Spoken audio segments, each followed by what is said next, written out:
He, a monster who dared to tread even on the emperor himself. The Duke, a figure of terrifying power, yet deeply devoted to his wife. They soon had a child on the way, but living in the frigid Northlands, his wife's health deteriorated day by day. To ensure a safe delivery, Isley, who loved the Duke dearly, had to leave, her heart breaking with every step. By the time the Duke received word, it was too late. Bound by a magical contract, the Duke's family was forbidden from leaving the city to search for her for 20 years. 2 decades passed, and the Duke's daughter, Taylor, had blossomed into a young woman. But due to her perceived low social standing, she was cruelly abandoned by her mama's boyfriend of several years. He even dared to say a pearl-clutching, drama queen lady wasn't as important as his own mother. Taylor felt as if struck by lightning. Before he could finish, she dumped her milk tea over his head and stormed out, not looking back. Returning home, her heart heavy with despair, she witnessed a scene that shocked her to her core. Her mother was being held captive by a tall, imposing man. Taylor rushed toward her mother, frantic. Glaring at the man, who looked like a ferocious tiger, she roared, "What do you think you're doing to my mother? Let her go." Hearing Taylor call her mother, the man started to speak. But Taylor's mother shielded her. "She's my daughter with another man. She has nothing to do with you. If you dare touch her, I'll never forgive you." The man looked reluctant. "You say she's not my daughter. Then why does she look so much like me?" Hearing this, Taylor stared at the man in disbelief. The adjutant seized the opportunity to assist. "Lord Duke Lihan, he is your father, Mississippi." Taylor exploded. "You're lying. My mother told me he was obsessed with gold, arrogant, and wouldn't let her have children. In the end, mother had no choice but to leave with me. He's trash." The Duke winced as Taylor's grip tightened painfully on his wrist. Every word was a fresh wound, and the adjutant's barely concealed amusement only fueled the Duke's frustration. He pulled his hand free from Taylor's powerful grasp. "That's all hearsay. I'll explain everything later." Taylor turned a questioning gaze to her mother. Unexpectedly, her mother became agitated. "No, Taylor, your father died a long time ago." The Duke immediately interrupted. "Does she think I'm stupid?"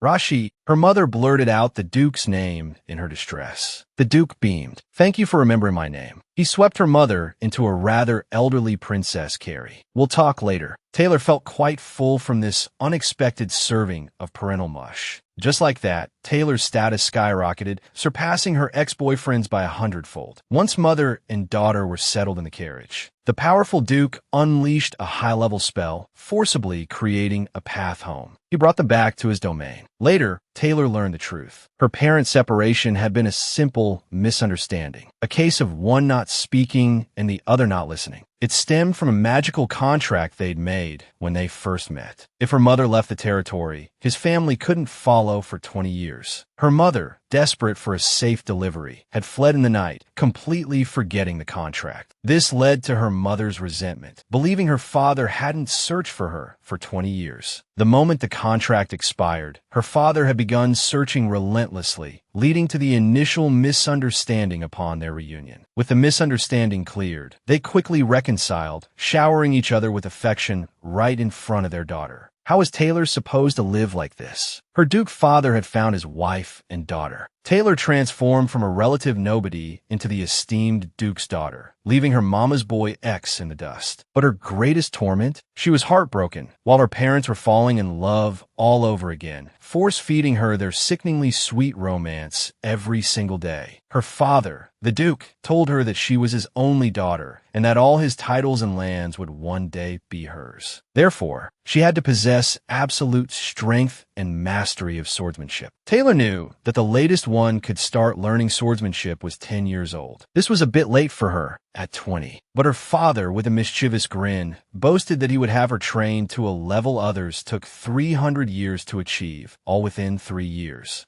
And so, Taylor's hellish training began.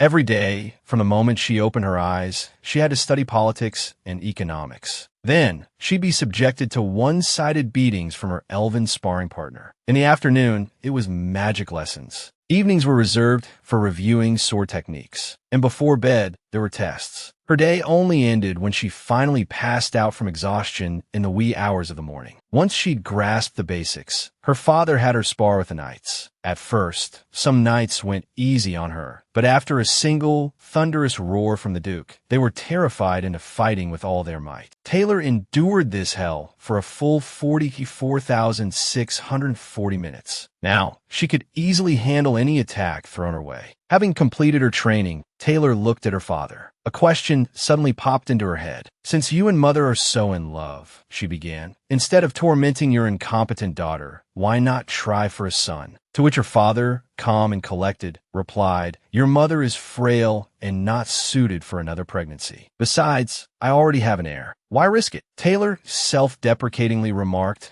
that she might not be up to the task, given her lack of talent. Hearing this, her father's voice boomed with quiet authority. "You have the leisure to worry about such things? It seems I've been too lenient with your training. From now on, I will be your sparring partner." Taylor instantly regretted her words, wishing she could slap herself. And so, Taylor's days became doubly hellish. Her father's ruthlessness only reinforced the idea that her parents were truly in love, and she was merely an accident. After the training, a knight wondered if she had prior swordsmanship experience. Taylor explained that her previous circumstances wouldn't have allowed for such luxuries. The knight praised her talent. Taylor, however, mistakenly thought he was complimenting her ability to withstand beatings. Then, her tutor informed her that she had graduated from all her academic studies. Taylor stood frozen in disbelief. "How is that possible? I'm not that intelligent. I always failed the royal administration tests." The tutor told her, "The corruption within the royal family is not a recent development. Using the phrase shibboleths to describe glorious honor is meaningless." Taylor was stunned. This question was from a confidential test recently administered in the capital. She finally understood how formidable her father, the Duke, truly was. As they parted ways, the tutor, his face beaming with pride, told Taylor, "What you truly needed to improve was not your knowledge, but your confidence. You are now the young Lord of the North. Always remember, you're the most noble person in this world. Cherish yourself. It has been my honor to study with you all this time." As the tutor bowed deeply, his words laced with respect, Taylor could only stare, speechless. She had been dumped by her marquis boyfriend for her low social standing. Yet, right after the breakup, her father, the Duke, had appeared to claim her. Taylor's status now dwarfed her ex-boyfriend's. Taken back to her father's domain, she underwent 44,640 minutes of grueling training, finally emerging transformed. Taylor was now a worthy successor to the dukedom. At the same time, her father informed her of the emperor's assassination the previous night and instructed her to return to the capital alone the next day. Taylor was shocked. "Why aren't you returning to the capital yourself?" Her father simply stated that he wanted to spend some quality time with her mother. And so, poor Taylor was sent off. News of the new emperor's ascension soon arrived, along with an invitation to the coronation banquet. The thought of returning to the capital immediately brought to mind the mama's boy ex-boyfriend who had trampled her self-esteem, the same ex-boyfriend who had conveniently appeared when she was at her most vulnerable. Sweet nothings. That's what made Taylor fall head over heels for him. When she learned Simon came from a Marquis family, a flicker of worldly ambition sparked within her. Clinging to the naive belief that love conquers all, Simon quickly brought Taylor home to meet his parents. Taylor greeted Simon's mother politely, but without a word, Simon's mother slapped her across the face. Her words dripped with disdain and disgust for Taylor's social standing. The verbal assault culminated with a splash of red wine across Taylor's face, punctuated by a warning never to dream of marrying into wealth and privilege. As Taylor stood there, humiliated, Simon merely asked her to be understanding of his mother. With that, he abandoned her and rushed to his mother's side. Taylor stared in disbelief at his retreating figure. Every subsequent encounter with Simon's mother brought another physical assault, and each time, Simon blindly sided with his mother. When Taylor dared to defend herself, Simon threatened to break up with her, forbidding her from speaking ill of his mother. Despite Taylor being the victim, the one subjected to repeated abuse, Simon relentlessly comforted his mother, the aggressor. Even then, Taylor clung to the naive hope that there was some misunderstanding. Witnessing the scene, Simon's brother offered Taylor his jacket. He was the only one who showed her any kindness. In the end, Simon broke up with her, citing her social status as the reason. The reality of the situation finally crashed down on Taylor. A bitter laugh escaped her lips as she recalled the past. "It's time to wipe those smug looks off their faces," she muttered. Beside her, Andorra, the Duke's adjutant, shifted into combat mode. "Just give the word, young lord, and I'll slaughter them all," Taylor thought. "Father certainly keeps ruthless company." Andorra continued. "Shortly after your departure, someone came looking for you at your previous residence. A blond man in his early 20s. We followed him. He eventually entered the Davrick Marquis estate." Taylor assumed it was Simon. "He'll probably be at the ball, won't he?" At Taylor's words, Andorra instantly drew his sword. "If you don't want him at the ball, young lord, I'll cripple him." Taylor quickly urged him to calm down. And so, Taylor embarked on her exhilarating journey of revenge. She couldn't wait to see the expressions on the faces of those who had mocked and insulted her. As Taylor's carriage passed through the streets, gasps of astonishment rippled through the crowds. Taylor was puzzled by the reaction. Someone explained, "The Lihan family is the most powerful family in the entire empire. They haven't been seen in the capital for decades. Their sudden appearance is bound to cause a stir." Gazing at the dazzling fireworks display outside the carriage window, Taylor marveled at the grandeur of the coronation festivities. Upon arriving at their destination, a guard requested their invitation. His demeanor instantly shifted to one of utmost respect upon seeing that it was for the heir of the Lihan family. He escorted them to the ballroom, announcing their arrival. "The young lord of the Lihan dukedom has arrived." Every guest in the ballroom turned towards the entrance in stunned silence. Their jaws dropped when they saw that it was Taylor. That's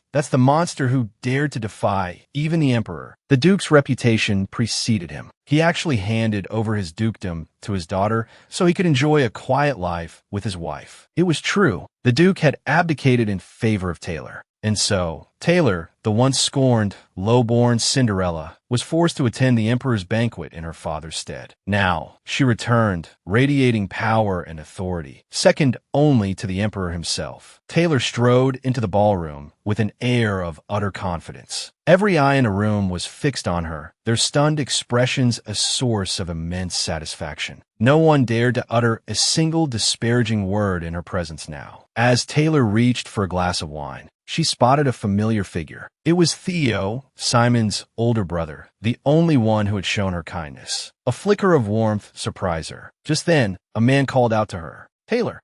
A look of shock and disbelief crossed the man's face. Taylor, recognizing an old acquaintance, greeted him with a friendly, "It's been a while, Baron Tantan. Due to some personal reasons, I've changed my surname." Baron Tantan felt a chill down his spine at Taylor's casual greeting. "How have you been?" he managed. "Congratulations on winning your bet," Taylor said, a hint of mockery in her voice. The Baron was completely bewildered. It turned out that when Taylor had been humiliated by her ex-boyfriend's mother, this Baron had been the loudest in his jeers. He had even shared the details of the incident with his cronies, betting that Taylor and Simon would break up within 2 years. Unbeknownst to him, Taylor had overheard everything. Before, due to her perceived lower status, she had been forced to endure the humiliation in silence. But now, things were different. Taylor took a sip of her wine, a sardonic smile playing on her lips. "You were quite right," she purred. After finishing her wine, she handed the glass to the trembling Baron. "I'll be sure to send you a congratulatory gift," she promised. He accepted the glass with both hands, and as he scurried away, Andorra gave him a pointed, warning look. As Taylor passed by a balcony, a commotion caught her attention. Curious, she pushed open the door. Inside, a drunk man was berating Ciccio with a stream of insults. Ciccio, however, remained unfazed, calm as ever. Seeing him unchanged brought a wave of memories over Taylor. The drunkard continued his tirade, oblivious to Ciccio's stoicism. Ciccio, however, muttered something under his breath about jumping over the railing. Taylor, intrigued by his words, watched as the drunk man, seemingly even more intoxicated, raised his hand to strike Ciccio. Just then, Andorra intervened, seizing the drunkard's hand in a vice-like grip. The drunkard's mouth, however, continued to run. "And who are you? Trying to take his place?" he slurred. Andorra glanced back at Taylor. With a dismissive wave of her hand, Taylor signaled, "Just don't break anything." In the next instant, Andorra grabbed the drunkard by the collar. Like a rag doll, the man was dragged away. The evening's experience was likely one he would need a lifetime to recover from. With the interruption over, Taylor formally greeted Sishio. Sishio, in turn, slowly pulled out a pen and paper from his pocket. He wrote, "Thank you for your assistance, Baroness Winters." Taylor explained, "I'm no longer Baroness Winters. My name is Taylor John now. I found my birth father." Sishio offered a faint smile and wrote, "You seem happy. I'm glad for you." Taylor appreciated his calm demeanor. "Did you come with Simon?" she asked, instantly regretting the question. It sounded as if she still held feelings for him. Sishio, unperturbed, simply wrote, "I came with his father." Taylor thought to herself, with a touch of bitterness, "So, with the Marquis Davrick, the man who treated me like dirt." Suddenly, a guard called for silence as Simon entered with his new girlfriend. She had once been seen as a lowly Cinderella. Even her long-term boyfriend had broken up with her. 5 years later, she had become the unattainable ducal heir. Fortunes change. Never underestimate the potential of youth. As Simon and his new companion entered the banquet hall, Taylor politely excused herself from Sishio. He suddenly scribbled something on his notepad. He was worried she might be overwhelmed. Taylor gave a mischievous grin. "What? Are you worried I'll kill Simon?" Sishio, taking her seriously, cautioned, "He's the young Marquis of Davrick. Killing him would cause you serious trouble." Taylor replied nonchalantly, "Then you can be the next Marquis." Sishio stared at her in disbelief. She had changed. She had truly changed. As she turned to leave, Taylor declared confidently, "I no longer need to live by anyone else's rules." At the moment she opened the door, he overheard an astonishing secret. It turned out that before Simon broke up with Taylor, he had already become entangled with Tina, and the naive Tina was completely unaware. Upon hearing this, Taylor abruptly pushed open the door. She walked straight towards the gossiping noblewoman, who nearly fainted from fright at the sight of her. Taylor merely offered a scornful smile and walked right past the terrified woman, ignoring her completely. Now she finally understood. The so-called tale of two lovers forced apart by a political marriage was nothing more than a manipulative lie. Simon never expected Taylor to appear here. All Simon had ever offered her was deceit and a pretty face. Simon stared in utter terror at the woman he had once scorned. Taylor toyed with the expensive jewelry adorning her, casually mentioning, "This was a gift from another man." Of course, this other man was none other than her own scheming father. Seeing Simon talking to Taylor, Tina immediately cried out, "Simon, you're not allowed to talk to strange women." Simon broke out in a cold sweat. "Tina, weren't you just saying you were looking for Advent?" Tina retorted with a hint of anger. "My brother's probably drunk again. Tell me, who is this woman?" When Simon claimed Taylor was a friend, Tina scoffed. "You're lying. Simon's so narcissistic, he doesn't have any friends." Simon flushed crimson. Suddenly, Tina's eyes lit up. Could this lady be the young Duke of Lihan? Simon was about to deny it when Taylor herself confirmed, "Indeed, I am Taylor Johann." Simon was dumbfounded. Before he could recover from his shock, Taylor continued, "Lady Gright, if you'll pardon my boldness, may I ask you a question? When did Simon Davrick confess his feelings to you?" Before Simon could intervene, the naive Tina had spilled everything. Everyone present, except Tina, now knew he was two-timing them. Watching Simon's panicked expression,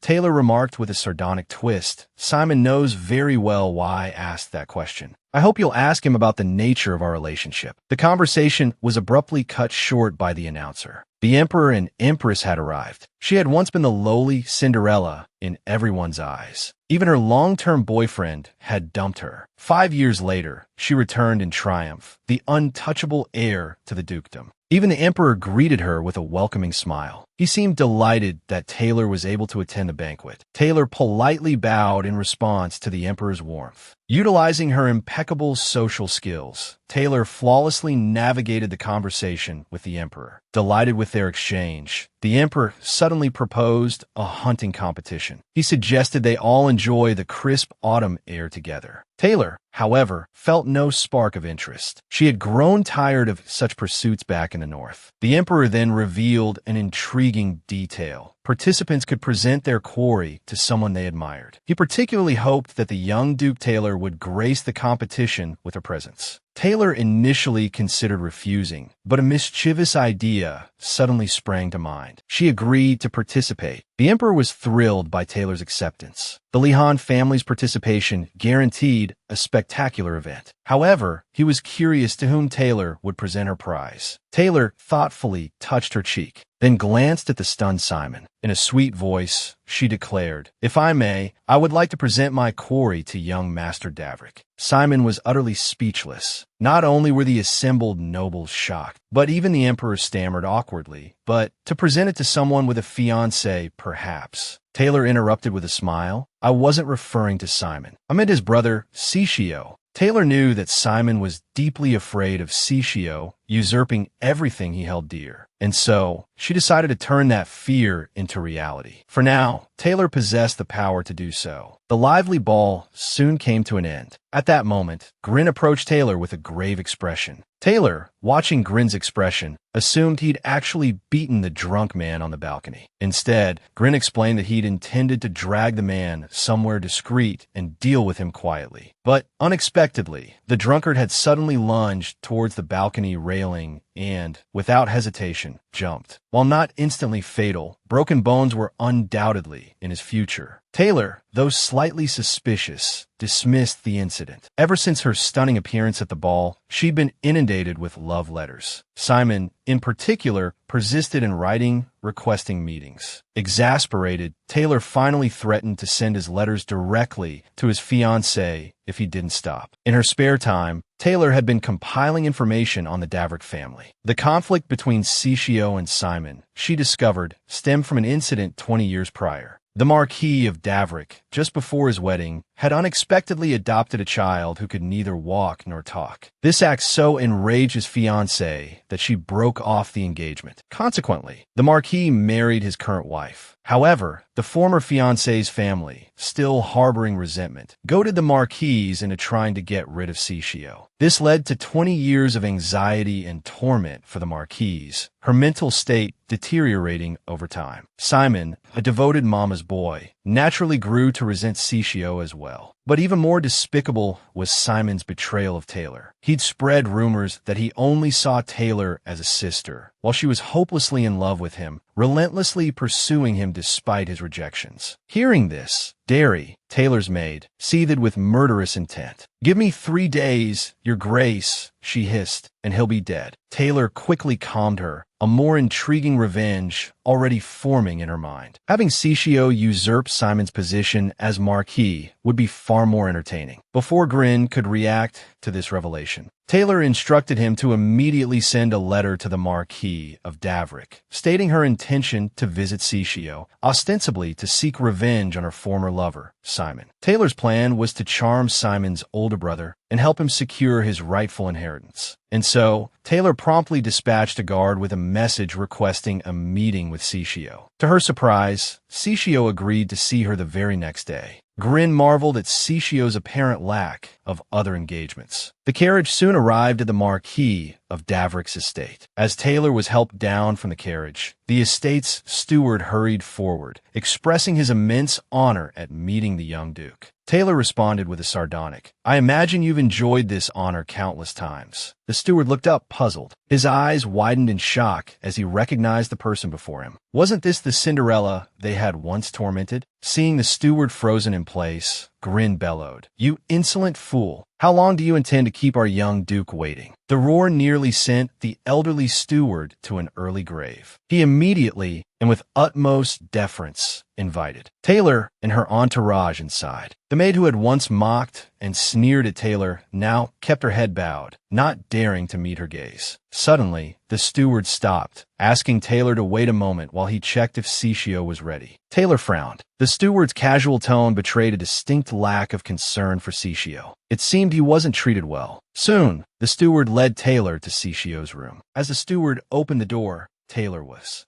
struck by the sight before her.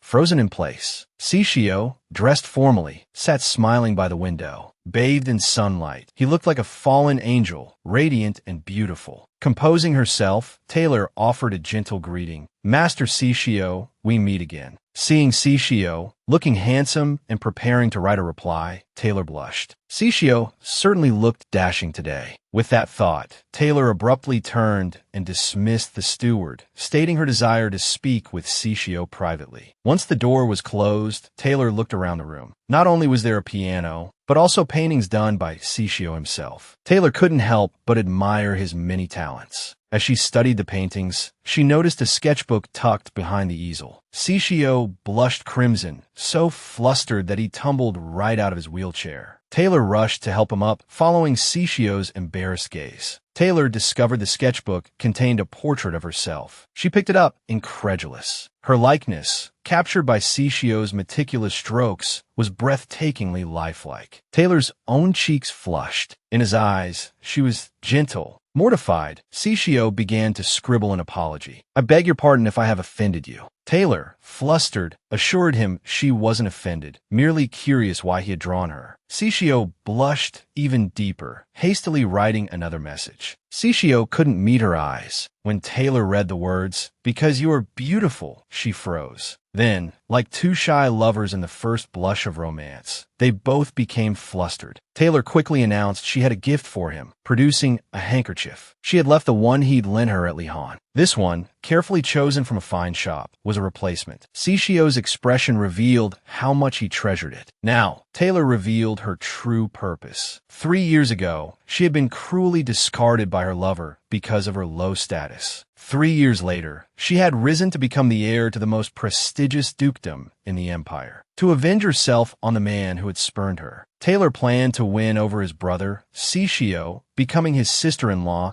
and helping him usurp his brother's position as heir to the marquisate. Taylor reached for the door, casting a silencing spell upon it. Returning to her seat, she explained her intentions to Sishio. "I hear Simon has become the junior marquis. Soon, he will be the marquis. Once Simon becomes head of the family, you, Master Sishio, could very well be driven from your home or even killed." Sishio's expression was one of shock. Taylor rested her chin on her hand. "But if you were to inherit the title, if you were to become the marquis?" Sishio's face became grave. Pressing her advantage, Taylor laid bare her plan. "I want to use you to get my revenge. If necessary, I will even mobilize the forces of Lihan." Sishio wrote down his concerns. "Even if we forcibly seize control of the family, the elders will find ways to prevent outside interference." Taylor offered a dismissive smile. "What if I weren't an outsider?" Sishio's eyes widened. Taylor knew he understood. "I want to become engaged to you, Master Sishio. We needn't marry. I simply need a suitable pretext to enter the household. Once we are engaged, you will be free from the oppression you've endured and can begin to cultivate your own power base." Sishio was silent for a moment, then picked up his pen. "Give me some time. I won't keep you waiting long." Taylor smiled faintly. His reaction was precisely what she had anticipated. With their business concluded,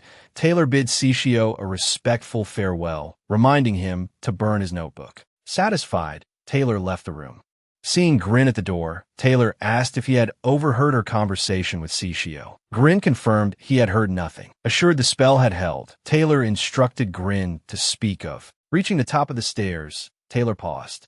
This was the place from her dream, where she had seen Sishio, no longer crippled, save her from a fall. Though only a dream, it felt so real that it troubled her. 3 days later, a reply arrived from Sishio. This time, it was the Marquis of Davrick himself who greeted Taylor. Taylor exchanged a polite greeting, then walked directly into the house. After they left, the Marquis's face darkened considerably. "What scheme are you playing at?" Meanwhile, Taylor, getting straight to the point, asked Sishio what he had decided. Sishio first thanked Taylor for coming. Then he wrote down his thoughts. "Once Simon becomes the head of the family, it will be difficult for me to survive. I had already resigned myself to my fate and given up. Now, having heard the young duke's proposal, I've made a selfish choice. I've decided to get engaged to the young duke. Please, use me as you will and help me ascend to the position of marquis." And so, the two formed a united front. Unexpectedly, a maid, seemingly clumsy, burst into the room, flustered, claiming to have taken the wrong things. Taylor, noticing, politely said it was all right, but inwardly seethed, knowing full well these were deliberate attempts to torment the supposedly paralyzed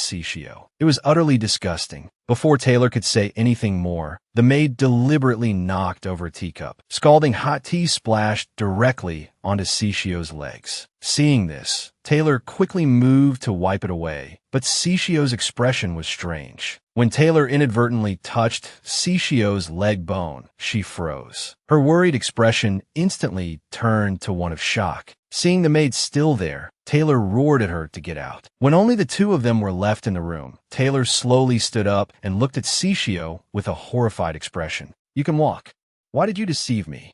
She had thought her ex-boyfriend's brother was a pure, gentle, and innocent soul. Now, she discovered he was a true wolf in sheep's clothing. Sishio lifted his right leg, crossing it with a devilish smirk as he stared at Taylor. His dark gaze sent a chill down her spine. She had no idea how long she had been deceived by this man. Even after utilizing the Lihan family's intelligence network, she had only found partial information on Sishio. And the information clearly stated that Sishio had a congenital disability, one that was incurable. This meant that Sishio had been feigning his disability since childhood. Thinking this, Taylor demanded, "Answer me, Sishio. You can speak, can't you?" Sishio was silent for a moment. Then the corners of his lips curled upwards. He softly said, "While I can walk, that doesn't necessarily mean I can speak, does it?" Taylor was stunned. Just as she suspected, Sishio was a complete and utter, darkly manipulative liar. Sishio sighed, remarking on the terrifying intuition of the Lihan family. He readily admitted his deception, then asked Taylor to forget everything she had just witnessed. "It wouldn't be too difficult for you, young Duke." As his words fell, Taylor suddenly shuddered. She covered her ears, attempting to block out Sishio's magically laced words. But the immense pain forced her to collapse to the floor. She knew Sishio was using Yamling magic, unique to the first emperor. This magic could manipulate anyone into doing things against their will. Most terrifyingly, it could also tamper with and erase memories. But even more terrifying, those who don't like the video will be targeted by the Yamling magic. If you don't want to be controlled, tag an unlucky friend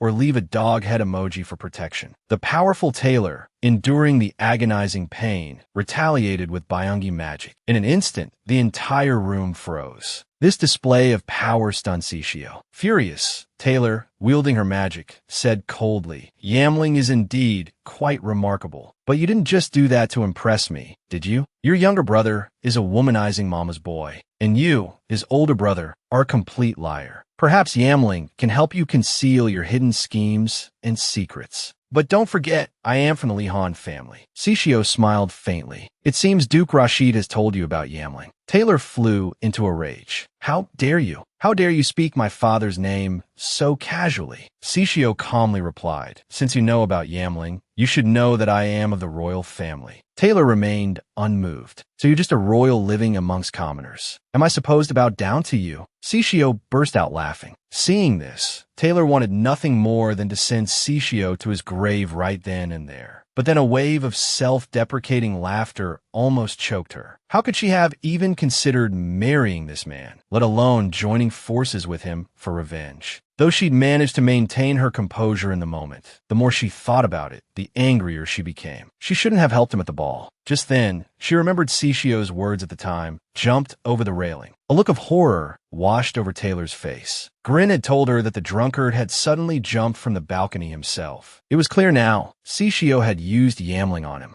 As Sishio readily admitted it, Taylor recalled a dream that had been haunting her. The dream of being saved by Sishio on the stairs. She pictured his deceptively innocent expression. Taylor suspected that Sishio had been manipulating her memories with Yamling all along. The thought ignited a murderous rage within her. She conjured an ice sword, pressing it against Sishio's throat. "Now, you can say your last words." He had presented himself as a sweet, innocent young man, unable to speak or walk. But in the next second, he was crossing his legs, his demeanor shifting to one of chilling amusement. A furious Taylor moved the ice sword, pressing it against his waist instead. Not only was Sishio unafraid, he even complimented the sword's beauty. Taylor didn't waste any more breath. Just as she was about to strike, Sishio spoke. "If I hadn't caught you on the stairs that day, you might not be standing here now." Taylor's heart pounded in her chest. After a staring contest that felt like 9,640 minutes, Sishio spoke first. "I believe I saved your life. Taylor furiously called him a liar. Unfazed, Sishio retorted, "That was a matter of life and death for me. Why would I lie about that?" Knowing she was on shaky ground, Taylor shifted her accusation to Sishio hiding his true identity and intending to marry her. She seemed to have forgotten, however, that she was the one who had proposed the engagement. Sishio added, "If I wasn't interested in you, I wouldn't have considered marrying you." Caught off guard by Sishio's sudden confession, Taylor's resolve wavered. In the end, she chose to believe him. Sishio was somewhat exasperated by Taylor's capriciousness. Sulking, she headed for the door without looking back. As she left, she couldn't resist a parting shot. "It must have been hard for you to go along with my ridiculous proposal." Sishio pretended not to hear, instead saying with feigned anticipation, "It seems I'll have to wait until the hunting competition to see my fiancé again." Looking at Sishio's cheerful face, Taylor, fuming, threw 2 words at him, "Shut up." But when she opened the door, she found Simon blocking the way. He angrily demanded, "What are you doing here?" His strange, accusatory tone left Taylor speechless. Seeing Taylor's silence, Simon grew even angrier. "I asked you, why did you come to see Sishio?" Taylor turned and looked at Sishio, who was putting on an Oscar-worthy performance of innocence. Seeing his guileless expression, she was dumbfounded again. "Wow, you're a master of emotional control. Your face changes faster than the pages of a book. What a waste of talent not to be an actor." Banter aside, Taylor, regaining her composure, addressed Simon coldly. "What are you barking about? Do you have any idea who I am now, what my status is?" With that, she brushed past the stunned Simon and walked away without a backward glance. Suddenly, Simon grabbed her arm and asked urgently, "Are you really going to offer your game to this cripple?